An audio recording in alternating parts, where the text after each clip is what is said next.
Hey everyone, welcome back to PFDAuto. Today I'm going to get this old crusty hood pad off. I'm going to get the rest of the components out of the engine bay. We're going to start cleaning it up. Hopefully we can get it power washed and ready for paint today.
didn't get quite as far as I anticipated today, but do you ever?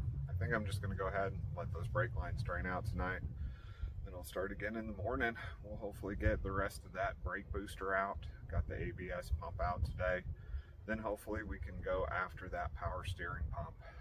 Once that's all done, we'll go ahead and try to get that hood pad out, and then we'll start pressure washing.